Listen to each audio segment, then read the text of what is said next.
Hi folks, this is Abel James, and thanks so much for joining us on Fat Burning Man, where we talk about real food and real results. Today we have a special throwback episode with Dr. Dr Berardi, one of North America's most popular and respected authorities on fitness and nutrition.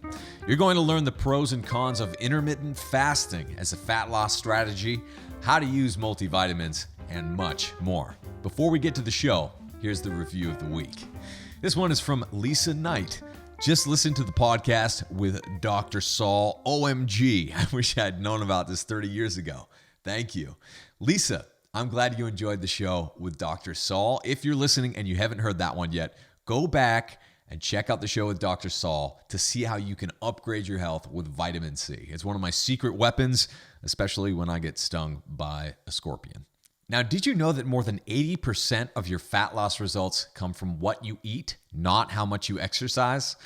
One of the most surprising reasons people fail to get results is because they're short on time and don't know what to cook for dinner, so they settle for junky convenience foods that sacrifice their progress. But the truth is this: you can lose fat permanently without drugs, supplements, or crazy workouts. Whether you need to lose 100 pounds or the stubborn last 10, you can start your transformation today without gimmicks, just real, delicious foods from your local supermarket. And we'd like to show you how.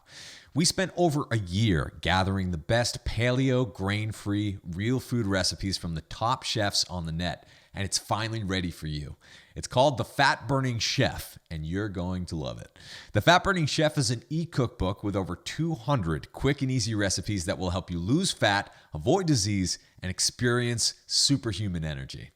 Blueberry cheesecake, smoked pork shoulder drizzled in homemade barbecue sauce, and much more are waiting for you inside.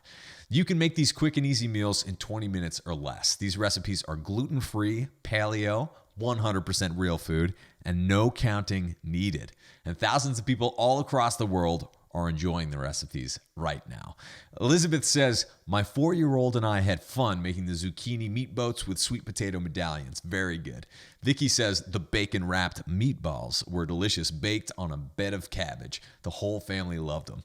And Laura says, just made Fat Burning Man's BLT salad, and I think I'm in love. But it's not just about the recipes. We sincerely want to change the world with real food. So when you buy the Fat Burning Chef, you get a free copy to give as a gift to share with family or friends. So help us spread this message of health and share it with the people you care about completely for free. And when you get the Fat Burning Chef soon, you'll even get our Wild Holiday Feasts cookbook for free. All you have to do to get your discount and bonuses is go to fatburningchef.com. Once again, from any device, just type in fatburningchef.com and you'll get our Wild Feasts ebook for free. All right, on to the show with Dr. John. John earned a doctorate in exercise and nutritional biochemistry from the University of Western Ontario and currently serves as an adjunct assistant professor of exercise science at the University of Texas. Go Longhorns. In today's show, we talk about the pros and cons of intermittent fasting for fat loss, how to use multivitamins to shore up nutrient deficiency, how to hack your health by turning yourself into a guinea pig, and what it's like to tell Georges St Pierre what to do. No small feat. All right, here's the show. Folks, we're here with Dr. Dr Berardi, who's the founder of the world's largest online nutrition coaching company, Precision Nutrition. As an elite nutrition coach and exercise physiologist, Dr. Berardi has coached hundreds of amateur and professional athletes. In the last 3 Olympics alone, his students have collected over 30 medals, 15 of them gold. Is that true? How's it going, John? That's amazing. We just make these things up. It's amazing. It's going great. Thanks for having me. It's always funny listening to people read my bio. I always feel a little squeamish sitting back and listening. You know, I have to be humble while people list my life accomplishments. But thanks for letting everyone know who I am. And I'm really excited to be here to chat with you about health, fitness, and all these kind of exciting things we're both into. Totally. And you're very well respected in this field. I think in a lot of ways you're an influencer of influencers, right? So I know a lot of the top bloggers and authors really pay attention to the stuff that you guys put out. And it's no surprise. Before this call, John and I were talking about. My first experience was checking out his free guide on intermittent fasting, and you said over 600,000 people have checked that out, right? Yeah. I think it went live about 18 months ago. And our goal was, this is such a hot topic and an important topic that we think everyone should know about and read about. Mm-hmm. And so we just made it a free online book. People can download it as a PDF if they want to read it that way and print it out and whatever. But we also created like that cool format that you saw where you can just read it like a book online. Right. You click next page to go to the next page or the next chapter. And people really liked it. They liked the format and they liked the content, and they share it like crazy through social media and all the other venues. And again, I think it's sort of, we just kind of came in at the right time. A few years ago, and people would have thought, oh, intermittent fasting is totally crazy, and they wouldn't have been ready for the idea. And a few years from now, it'll be old hat, but, we sort of, and I also think it was the concept, which was, I basically made myself a guinea pig for a year, basically trying every type of intermittent fasting that at least seems sane and reasonable, and record everything. Mostly, yeah. And recording everything, right? From blood work to photos to, performance variables to even cognitive measures. People who knew me earlier in my career knew that sort of, a lot of what we taught, and we still teach this to a lot of our clients, most of them, in fact, is the frequent eating thing every few hours, right? And I think it works in some situations for some people fantastically well.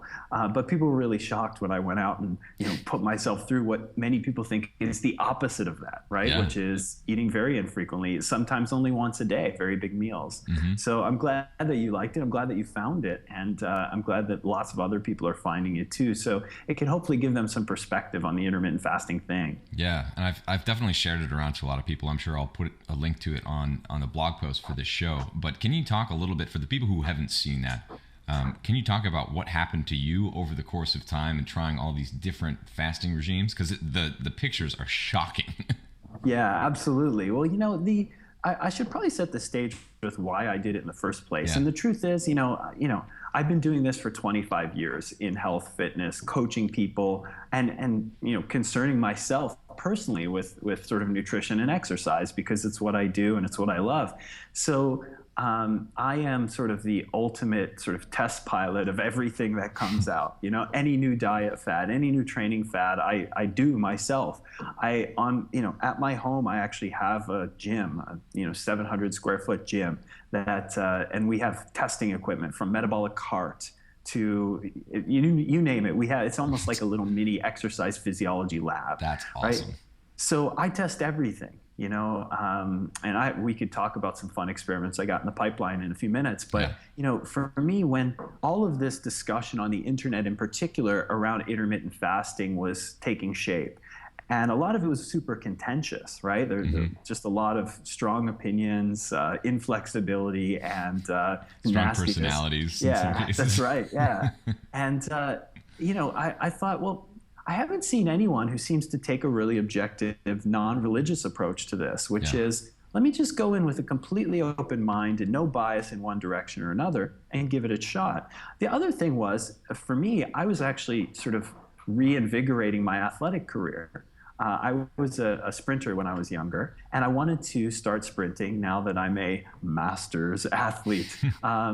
And some high school friends and I decided we were going to go and make a reunion, and we're going to run the 4x100 meter relay at the Penn Relays, which is one of the world's largest international track meets. And we ran in that particular event together in high school many moons ago. Wow. So now we wanted to come back as masters athletes and run. So for me, who was normally walking around about 195 pounds at about 10 to 12% body fat, I was just too big. Yeah. So I had to find a way to whittle down to 170, 175. And I thought, well, I know how to do this. I used to compete as a bodybuilder. I know how to do physique manipulations, and actually quite extreme ones. I work with UFC athletes and stuff like that. So, but I wanted to see if there were any new ways that I could try that I hadn't explored before. So intermittent fasting was that for me. It was, can I cut down? Can I lose a tremendous amount of body fat while preserving my lean mass, and sort of in a new way, and in a way that was more sustainable. Because I could rip down like a bodybuilder would, but we all know what happens about 3 weeks after the bodybuilding contest. You blow back up, right? I wanted to sustain this for a period of years so I could compete. So that was the intention. And so, I mean, what I did was I took blood measures, I had a daily journal. I recorded every morsel of food I put in my mouth. I recorded every workout that I did, and I logged it, and we published it. And, you know, over the course of the experiments, I tried about 6 or 7 different intermittent fasting protocols. Everything from a once a week 24-hour fast to a daily 18-hour fast to even a daily 20 to 22-hour fast. And I just wanted to see what happened. And some of the protocols were fantastic. You know, I mean, I felt like this is sustainable. I could do this, for a good portion of my life. And it works, and I feel good on it. Some of them were a total train wreck, and they left me just literally obsessing about food all day. Like any free minute I had, I wanted to read cookbooks and was fantasizing about Dairy Queen and stuff. And that's not sane or healthy. But in the end, I found a couple protocols that worked great. I ended up losing a tremendous amount of body fat. Now, when I give the numbers, people always say, oh, that's impossible. But, I have an ultrasound device that's highly reproducible. And so I started the experiment in the 8% range. And by the end, my ultrasound device was reading me between 3 and 4% body fat. Now, whether that absolute number is correct or not, you can see from the photos I lost a lot of fat. And so I got in perfect racing weight. It was completely shredded, and that was interesting. But, I reported on testosterone levels and all the other things. So it was actually a really cool experiment for me, and it actually helped add a new tool in my nutrition toolbox, if you will, which is during certain times of the year, I may use intermittent fasting for specific purposes. Now, the conclusion was there's going to be certain people that it's absolutely not for, and certain situations where it's not right either. It could be great for you this year, but next year not so great because you have a lot of lifestyle stressors, or maybe you have a new baby at home, or you take on a new job, or something that would prevent it from being a good fit. And I think this is the meta lesson that I like people to get from any nutrition discussion, which is if something worked for you for now, that's great. But to suggest that it would work for everyone in every situation forever is I'm dubious of that. So it was an interesting set of trials for sure. Absolutely. So quickly, for the people out there who might want to dabble in it, what sort of conclusions did you walk away with? What is a responsible way to get started, or what's more a really advanced strategy that works really well for people who can handle it?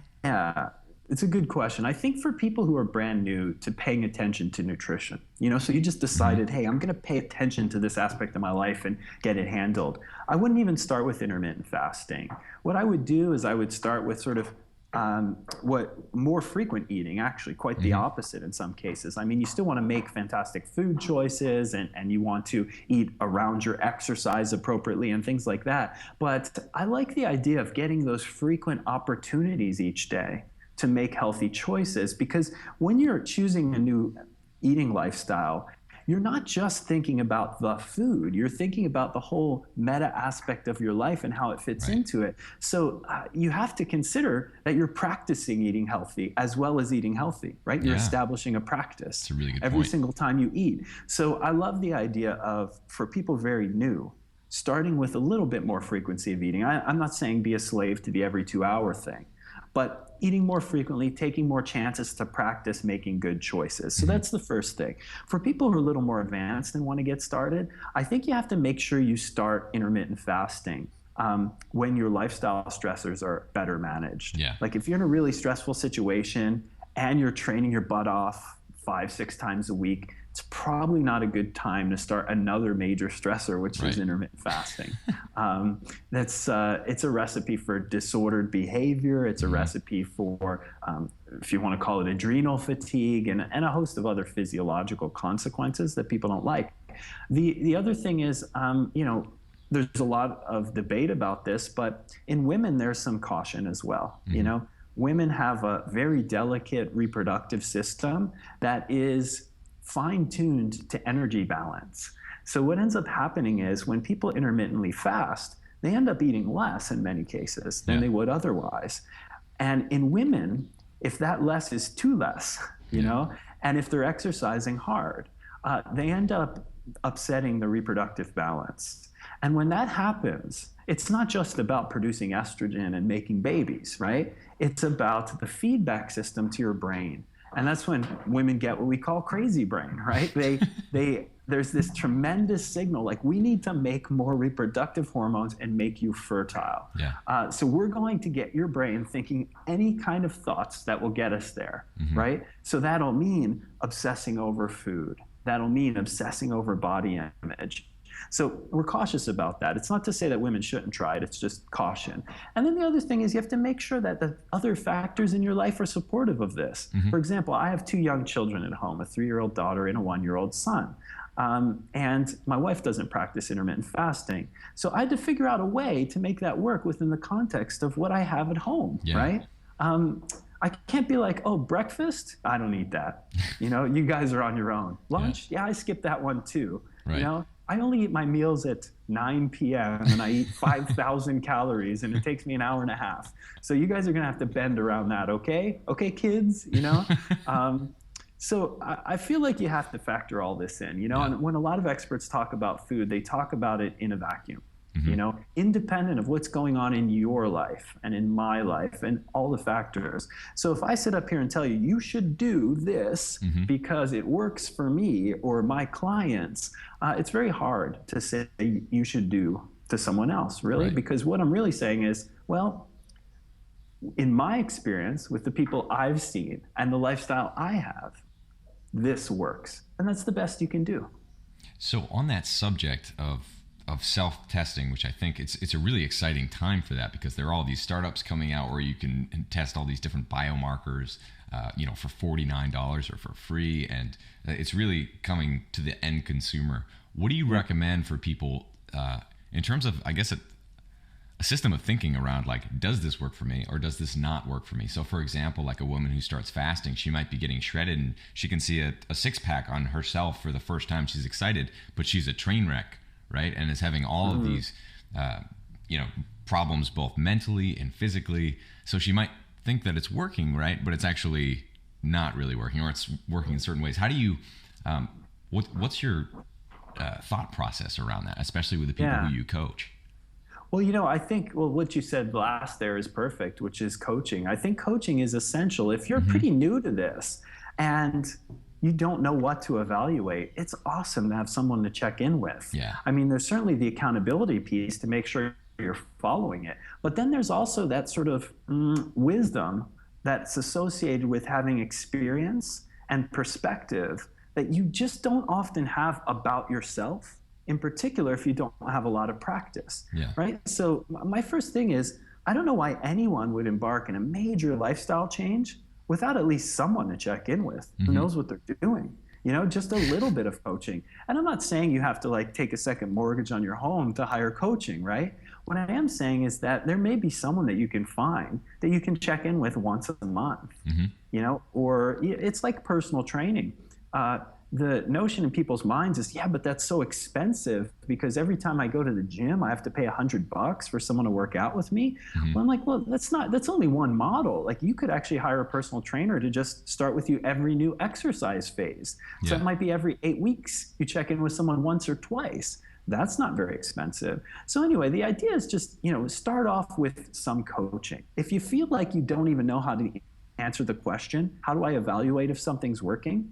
Find someone who knows how to do that and spend a little time with them. So that's the first step. The second step would be start to apply the scientific method. And that sounds all, you know, science-y for the guys in the lab coats and stuff, but it's actually just a system of thinking. And, you know, as someone with children at home, my kids use the scientific method every single day when they reality test, right? When they try and come up with hypotheses for how things work in the world, right? So like when they look at something and they're like, that's new to me. How do I figure that out? Will it work if I do this? Will it work if I do this? So children's minds are scientific. We all have a scientific method in our heads. We just have to sort of explicitly say what we're doing. So the thing is, we have to control some variables. So if you want to see if intermittent fasting is working, it's probably not the perfect time to also change your training program, and change a whole bunch of other things. But beyond even this sort of this procedural thing, I think the biggest thing is attention and awareness. And I always hesitate to use some of these words because they're kind of wrapped up in new agey philosophies that people get squeamish about, right? Yeah. Right. But really, it's just paying attention to your life, right? So if you're someone and you're trying a new intermittent fasting thing, and you're only paying attention to your six-pack or your abs and how that's shaping up, you're missing the rest of the stuff. Yeah. You know what I mean? So paying attention to things like your mood and not just sort of bulldozing through it. And in the hardcore training community, whether that's you're a CrossFitter or whether you're into powerlifting or whether you're into bodybuilding or whether you're into like high intensity sports, it's very common to train ourselves to ignore physiological feedback, right? Because it hurts to go hard in the gym. And so your body's kind of telling you, wait, this kind of sucks. You should probably stop now. And you're like, no. I'm training myself to ignore that so I can, improve my Fran time or whatever the case may be. Right. And that's okay in a certain context where it's safe and protective. But in the context of the rest of your life, the rest of your physiology, it's really important to listen to those cues and signals. And so that's why when people say, pay attention to your hunger signals, that's one of the best things you can do nutritionally. So you eat until you're just short of full, and then you eat again when you start getting hungry. And people are like, yeah, well, if I listen to my hunger signals, I'd be 400 pounds because I'm always hungry, right?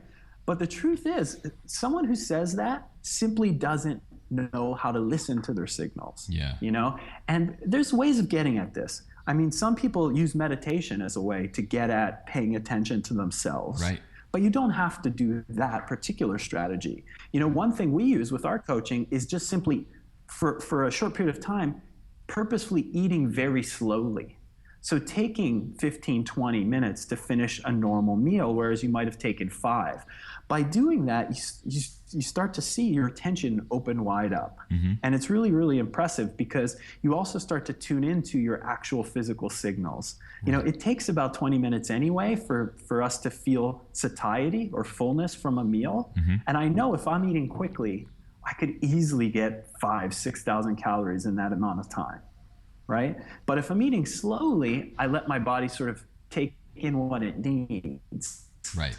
And then I actually can have the opportunity to sense into that. And then once we get to that stage, we can practice things like, we'll try eating to 80% fullness instead of 100%. And 80% for us is satisfied, whereas 100% is stuffed. Yeah. Right? So it's that those little practices that help you tune in. So again, for someone wanting to sort of experiment and see if things are working, the first thing is just find a way to get attuned to yourself, so that you can actually pay attention to all the things that you need to pay attention to. And then the other thing is get some help, get some coaching, So that's kind of my best advice around that. I think that's awesome advice. Not enough people, I'm guilty of this too, being way too cavalier at the beginning and being like, I got this and I'm tracking all these things, but you're paying attention to the wrong things. You're giving some of them too much weight and you're ignoring other pieces. And so, I think getting a coach or at least someone who knows what they're talking about to guide you through the process, even if you're checking in every once in a while, is really important. Well, what you're highlighting is awesome. It's the difference between knowledge and wisdom, right? Knowledge is just knowing stuff. And this is a particularly important topic for me. And it has, this sort of idea of being able to cultivate nutritional wisdom, at least professionally for me, started when I started working with lots of clients. And through our coaching programs online, we're coaching more people than any other group in the world right now. In the last 5 years, we've coached 20,000 people online directly with coaches. Yeah. And when you start working with that number of people coming from all different walks of life, it's 100 different countries now. Wow. You start to see some amazing patterns emerge, and you see some just different things, right? And you start to realize that these clients are sort of accepting information from all over the place, from media, from online, from magazines and stuff.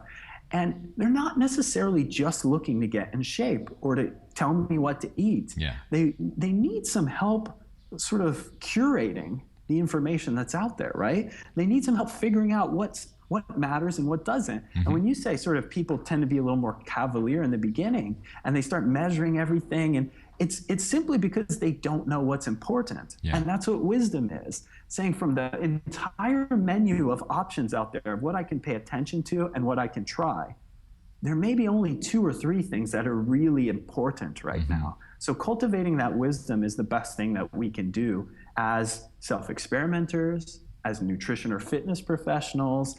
It's starting to figure out not what's new or what's next or what else is out there, but among all the things that's out there, what actually makes a difference, what matters, and I think that's really awesome when you start thinking that way. Right. So we'll get to that in a second. I just realized we're wearing like what seems to be exactly the same shirt, a black V-neck. It's very becoming, John. It's a go-to podcast shirt. Looks better on you. No, it reminds me, I had Matt Lalonde on the show and I was having a particularly bad hair day. And so like my hair was all like spiked up and he's like the king of spiky hair. So like the webcam video of us beside each other was absolutely ridiculous, I'm sure. That's hilarious. So this is ridiculous in a different way. But I did want to talk to you about, 20,000 people, that's ridiculous. Emily wrote down for me, she said that your followers, the people who you've coached with your program, have lost more than The Biggest Loser and a lot of these mainstream places. Is for someone who's an expert in manipulating the body, especially if you're taking someone and leaning down for like a bodybuilding championship or something like that, like how do you combine knowing everything about that and knowing that it's possible with people who, 90% of people, or maybe even more than that, who fail on diets, who believe that they cannot manipulate their bodies, that's kind of a negative term, but I think you kind of can see where I'm going with this. Oh, absolutely. Yeah. Like, yeah. you know that it's possible, but most people don't believe it, right? So yes. Yeah. What do you do with that? Well, I think it's a totally different skill set, right? I mean, working with highly motivated athletes is as simple as understanding biochemistry and, systematic approach to body change. It's physiology, right? So you say, oh, here's the plan. You go do this and send me pictures and I'll change it when it needs to be changed. And there's like a certain subset of the population, it might be 2% of the world, who you could actually do that with. And those are the people who gravitate towards bodybuilding, competitive athleticism, and all that sort of a thing, right? Probably many of the people who listen to your show, right, are those types of people who are like, hey, you know what? I just don't get these people who just simply can't eat more vegetables. Like, what the hell's wrong with them, right? But that's a different type, right? I mean, the type of person who would literally just do whatever I told them to do. I mean, there's certain value in that, right? Because they have extremely lofty goals. So then it's just up to me to make sure they have the right prescription. But the rest of the people, and this is the interesting part, to me, these are the people that actually need the help, because the highly disciplined people, they'll probably get in shape themselves without me anyway. Yeah. They'll find a way, right? They have this drive and this discipline that will lead them to figure out a way. So they actually don't need me. I maybe can facilitate some things for them, make it happen a little faster. But the people who actually need professionals like me are the type that you mentioned, the people who really, really struggle to just get started in the first place.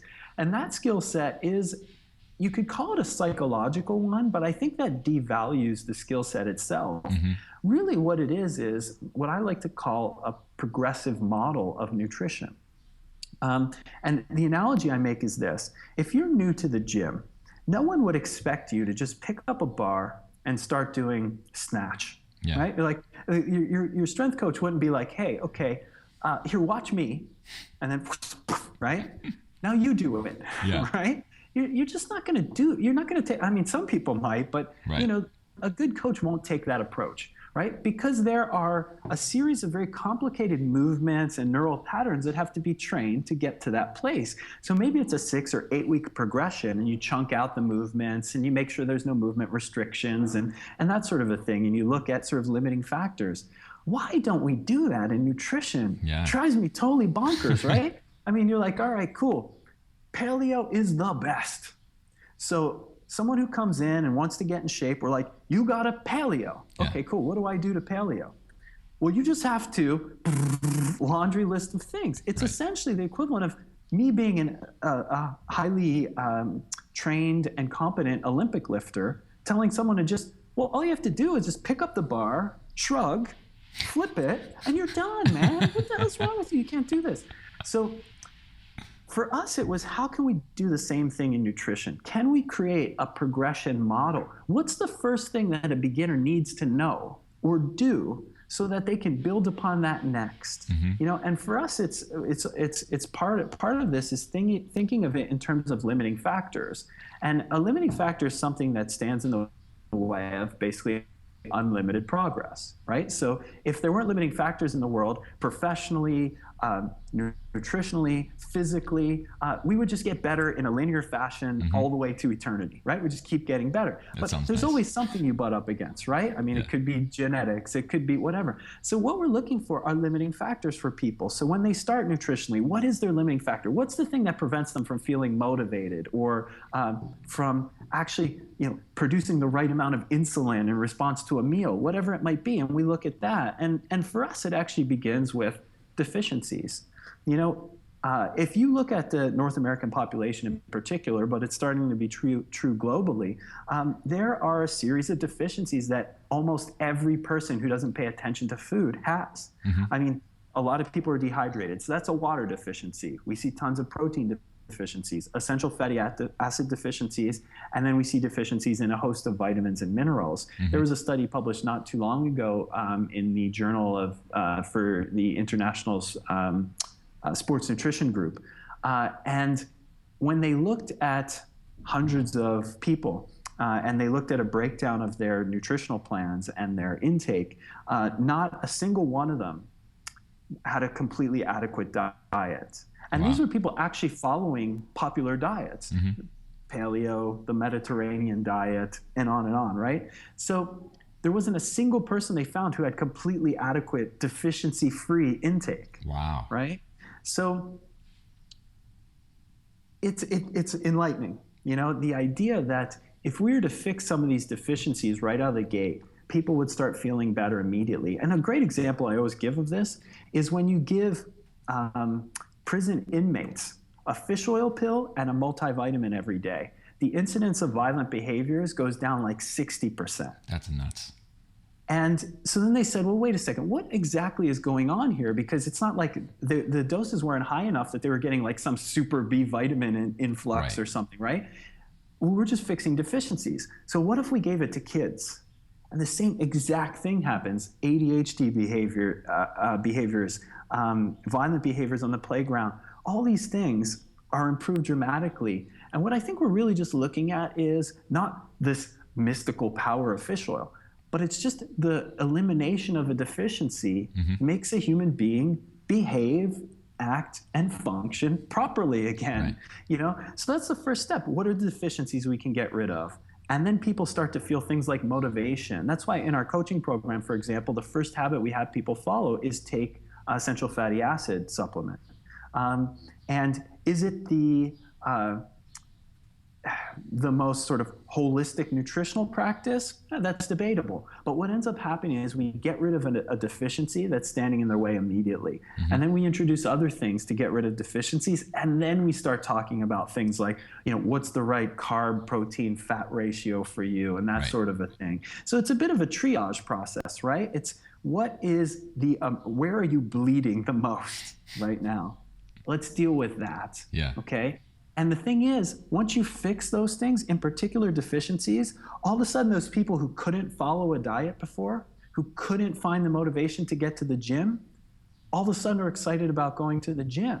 You're like, wait a second, this person doesn't need psychotherapy. They just need a healthy functioning system that feels the appropriate amount of energy and the appropriate amount of motivation. So I think that's where a lot of us are missing the ball. We think it's either physiological or psychological. And we know that the two affect each other, but we're not sure how, so we can't be prescriptive about it. And for us, we've really honed in on that. There are some things, and if we fix a vitamin mineral deficiency and an essential fatty acid deficiency right out of the gate, within 2 weeks, you're ready to start going to the gym. Yeah. In a way you might not have been before. Right. So I'd love to shift gears a little bit and ask you a very loaded question, if you don't mind. Okay, load up.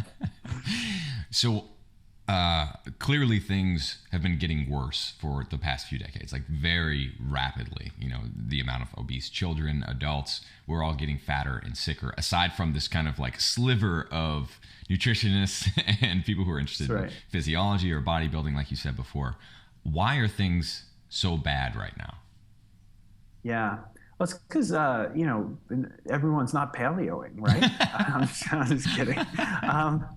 I mean, I say that because it's kind of the antithesis of the right answer, right? The right answer is well, why are things getting so bad? I mean, it's a massive cultural shift, right? I mean, we can say it's because people aren't moving enough because they sit in front of computers all day, right? We can say it's because they have access to processed, high sugar, low nutritional value foods.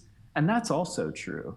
And it's also true because of those two things, their physiologies just don't work anymore, right? Their ability to handle nutrients that come in, their ability to produce insulin appropriately and leptin and adiponectin and these types of things. But fundamentally, I just think it's the way that the structure of our North American lifestyle works, right? I mean, we simply have to purposefully find ways to move, right? And in the past, that was never an issue, right? We had to move to do everything that we needed to do. Nowadays, we only move when we force ourselves to move. Yeah, it's so bizarre. It's totally, in contrast to anything we've ever experienced. And the same thing true with nutrition. In the past, overnutrition wasn't a big issue.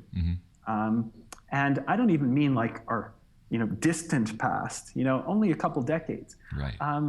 And access to the types of foods that produce health wasn't so difficult as well. I mean, nowadays you're like, where's the only place I can feel safe finding food? You have to go to like artisan markets and farmers markets and stuff. And again, it becomes like the ultimate, it's expensive, but it's like the ultimate like hobby to have to find food that's like natural and pesticide free and all that stuff. So this is why the sliver keeps getting smaller, because it feels like you have to make it a hobby nowadays to seek out movement and clean, healthy, unprocessed food. And I think until we find ways structurally to societally incentivize and make it easier to do those other things, we're going to keep going down this path. And so, it becomes like a policy thing, and I don't want to rail against the big food manufacturers and stuff like that, because it's even bigger than that, right? Yeah, it is. Because we're actually voting for them when we purchase food, when we choose less expensive foods. And even that perspective is narrow, because the assumption is the entire world is choosing to spend less on food when they have more discretionary income to spend more on it. And that's simply not true. People who choose to shop organic tend to have much higher incomes than, 99% of the rest of the world, who are just barely able to afford any food in the first place. Right. So, it's a complicated problem, obviously. What are we trying to do to fix it? Well, it's when someone is ready to actually think about and pay attention to this, we try and give them the smallest, most sustainable, most manageable habits that they can practice to start moving the needle in the right direction. So what is the minimum amount of exercise for them to do so that they can start doing well, feeling well? What is the minimum nutritional intervention? It's certainly not organic free range, right? That is a big intervention, because it's expensive and it's a hobby to go seek it all out, right? So what are those minimal things? And that's all we can do when people start coming to us in this capacity, at least us at Precision Nutrition as a coaching company. Societally though, it has to be top down stuff, right? It has to be how But it can't just be in the policymakers' hands. We have to start voting for the things as well that we find important, that encourage us to move, that encourage us to not eat cheaper, lower quality alternatives that wreck our physiology. So, I'm not sure that I have the training to solve that particular issue. So I know you have a keen eye for trends and that sort of thing. Do you envision, if you can put your little, if you look into your magic ball right now, are things going to get better soon? What can we do to change this? Well, one thing that I'm really excited about is what I've been calling sort of fitness 2.0, right? And the idea is, if we do just a quick little walk through like the last 50 years, about 40, 50 years ago, fitness beta started, and that was like you go for a jog or you do some aerobics tapes. Yeah. You know what I mean? So that was how people got in shape when they wanted to have this project of getting in shape. So it was Jane Fonda workouts, or, you know, you go for a run, right? The sweatbands, and the short shorts. And then in the 90s, which is kind of becoming scarily long ago, the health club fitness 1.0 happened, where when you wanted to get in shape, you actually had to go join a gym. You had to go to a place where you're essentially renting exercise equipment, right? And, you know, if that didn't work, you had to hire a personal trainer, right? So you had to go to a building and do this thing, right? This workout at a gym. Right. For me, this next generation, and we're seeing it crop up all over the place, is what I'm calling fitness 2.0. So it's the sort of like liberating fitness from the gym, right? So it's how can you take fitness with you? And, you know, there are some great, free now, apps that literally stream like customized workouts. You just prop up your phone on like a counter somewhere, and you can just jump around and do the workout. You know what I mean? That's cool. Yeah, it really is. I mean, we just did an app with Georges St Pierre. It's called TouchFit. And it basically asks, you have to do a fitness test in the beginning and ask some questions about you. And from that, it actually generates a live streaming real-time workout that you can follow along with. It's a body weight-based workout. You tell it how long you have to work out. So all of a sudden, I mean, this is as high level as it gets, right? You get a workout designed for your level, for the time you're willing to spend today, and it just shows you what to do in real time. You just watch George and you do it along with them. And at the end of the workout, it asks you to rate each exercise how difficult it was for you. So it then adapts to your competency. So next time, if the workout was really hard, it makes it easier. And if it was really easy, it makes it harder. So, and this is the thing, right? It's kind of, it's customized, it's portable, it's mobile. You don't need a gym for it. It costs $7. you pay for it once, $7, and that's it. And it's, this to me is sort of the future of, now, I mean, not every person wants to get in shape is going to go down this sort of app route. But the idea that we can use our mobile devices and take fitness away from the gyms and that sort of a thing, I think is making fitness cheaper and more, I guess, sort of less exclusionary to people who might not have ever had access to it. Because even the workout, like the Jane Fonda tapes back in the day, they were cheap to buy. But honestly, when you look at these videos, they're just a bunch of skinny ladies in leg warmers and guys with like feathered up hair. So even if you could afford that, like, it's not accessible to me. I'm not going to be like, oh yeah, that's exactly what I want. I want me some of that. Exactly. So, and it's not just me. I mean, there's overweight people looking at that too, and they're going, oh, this is certainly not for me. So it wasn't cost exclusionary, it was group exclusionary. Right? So nowadays we don't have that anymore. You know, people love to throw around the word democratizing fitness or whatever, but essentially the point is it's just making it more accessible, and I think that's a huge shift. And the same stuff happening with nutrition as well. Inexpensively, without any geographic limitations, if you need to go to a physical space, you can get world-class advice, and it's inexpensive, and it can change your life. Yeah, absolutely. So we're coming up on time, but very quickly, I would love to know what it's like to work with Georges St Pierre, because that sounds freaking amazing.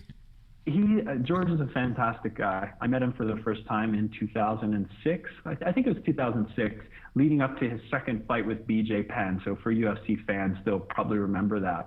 And we've been working together ever since. It's easy. I mean, it's awesome. It's easy, right? George is a fantastic guy. and he is in a position to create the structures in his life for success. Yeah. So when it comes to nutrition, right, I don't have to be like, hey, George, did you eat your vegetables this week? You know, I mean, we have a local service that provides his meals for him. They just drop him off at the gym. So when he's done eating, his post-workout meal is there for him. Now, not everyone can have this, but for the people who can, it's a fantastic thing, you know? So I help create the philosophy and the idea behind the menus. We have a fantastic chef who creates the most delicious meals you can imagine. So even when this guy's cutting weight the final week before a fight, we're at the hotel, like eating gourmet meals. They're just like perfectly designed for him to cut, 20 pounds in 5 days. And again, the guy he's highly disciplined, but that doesn't really even capture him extremely well. It's just, that makes it easy for him to do the training and the nutrition stuff. What really captures him is he's just a lifelong learner. He's extremely curious, and he takes a very engaged approach with his own fitness. Mm-hmm. So he wants great advice. His head's always up. He's always listening. He's always looking for things that can help him improve. So every opportunity that he has is an opportunity to get better as a fighter and as a human being. So it's a real treat to work with a guy like that. It sounds like a pretty good model for people to strive for, especially if they're getting started. Keep your head up, listen, always know how to improve, always be looking for that. That's what people absolutely. should be striving for.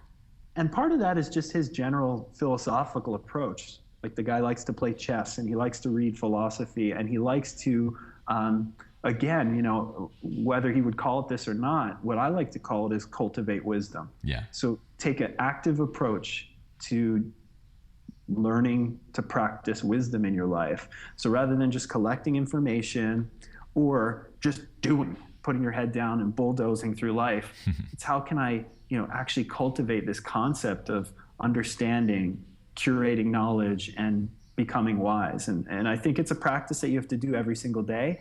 And he's a guy who has it. Yeah, so cool. Well, we're just about out of time, but before we go, why don't you tell folks out there what you guys are working on now, or what you're working on next, and where they can find you? Yeah, absolutely. Well, the two big things we're doing is obviously our coaching. So we have a fat loss coaching program called Lean Eating and a muscle building program called Scrawny to Brawny. And obviously two different groups, but both in the same direction, which is helping people change their lives in a really positive way. For the scrawny guys, it's, build muscle, build strength, and build a bigger life. And for our lean eating folks, it's lose weight, it's get a handle of your eating.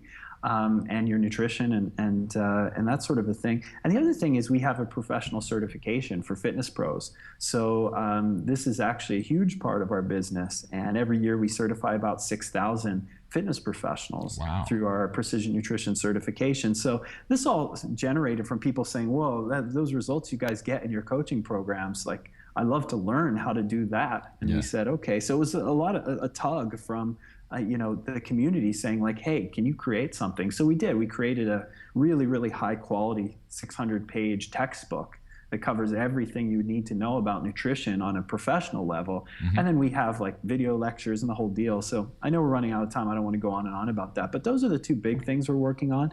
And then we're always just working on ways to get better at that, to help more people, to touch more lives, to change more lives in a positive way. So whether that's our students or our clients or whatever the case may be. And as always, we're running crazy experiments. So we just finished our Bigger, Smaller, Bigger project, where one of our team members gained 20 pounds of lean mass in a month, lost it all in 5 days, and put it all back in 24 hours. And this was all a test project for what happens with MMA type athletes. Yep. And we have a couple cool other projects on the horizon, which if people follow along our Facebook or our website, they'll be able to see. One we're working on right now is a frequency of training project. And the question is basically, if I work out once a day for an hour, or 5 times a day for 1/5 of that hour, or 15 times a day for 1/15 of that hour, which would be tantamount to like one set every hour or so, what's the difference metabolically, hormonally? Those types of things. So we're testing that right now. And that may lead to some cool interventions. Like, it may take that sort of, you have to go to the gym for an hour every single day, and say, what if you could get the same or better results with just 5 short workouts in a day that last 5 minutes. Yeah. So we're looking at those kind of questions as well. Any quick teaser on that? Is it going in any particular direction? Top secret. This one's top secret. All right, John, thank you so much for coming on. This is a blast. You're one of the most knowledgeable people in this area. For those of you out there who haven't already, be sure to check out his website, check out his stuff. I'll link to the fasting book and some other resources. But thank you so much, John. You're welcome anytime. That's awesome. Thanks for having me. I love the fact that you reached out and asked me to be on the show. I love the show. So, whenever you want to hear from me, just let me know. Be happy to do it. Awesome. Thanks so much, John. All right. Take care. Hey, this is Abel, and I have a quick question for you. Do you want to get in the best shape of your life without giving up your favorite foods? Don't miss your opportunity to get the new Fat Burning Chef e-cookbook featuring more than 200 delicious recipes from the top paleo chefs in the world. You can get it now for a huge discount at fatburningchef.com. You can type it in from any device. Keep on listening for the details. Meet Jane. Jane knows she's supposed to eat right, but it's been one heck of a long day and she's short on time to cook a healthy, delicious dinner. Jane knows she can get lean by choking down reheated chicken breast and steamed broccoli 6 times a day for the next 3 months, but that doesn't sound like very much fun. Fortunately, Jane's in luck because her friend just sent her a collection of over 150 quick and easy recipes that just so happen to keep the pounds off. It's called the Fat Burning Chef. And through the magic of the interwebs, this handy, interactive digital cookbook beams straight to you instantly. And since it lives on your iPhone, iPad, Droid, computer, or other gizmo, you'll never be without quick and easy fat-burning meals.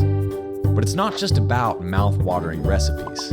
We want to change the world with real food. When you grab the Fat Burning Chef, you get another copy as a free gift to share with your friends and family.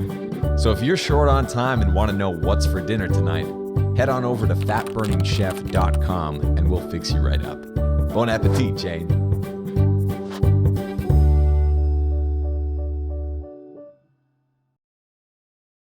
Thank you so much for joining us on this episode of Fat Burning Man. If you liked it, don't forget to hit the subscribe button on iTunes, Stitcher, YouTube, the podcast app, or wherever else you might be listening to or watching this show.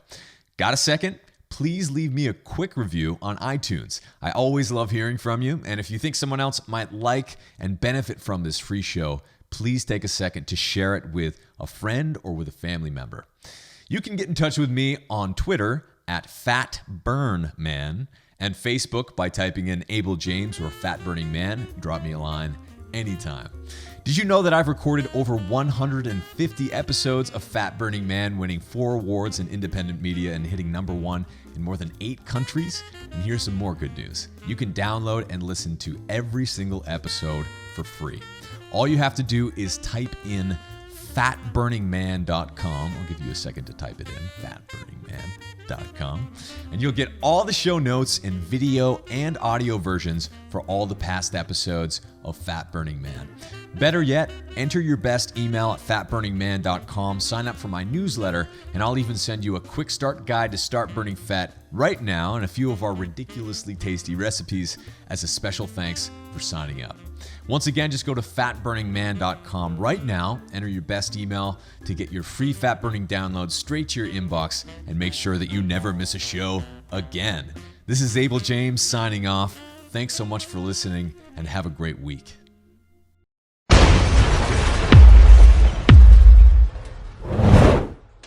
You cannot consume a substance because you never consumed it before is completely false. Yeah. In fact, that happened to our ancestors. So, we went from things that, if you believe in evolution, went from things that looked like chimp, that were eating mostly fruit, came to the ground, started scavenging on carcasses, so eating bone marrow.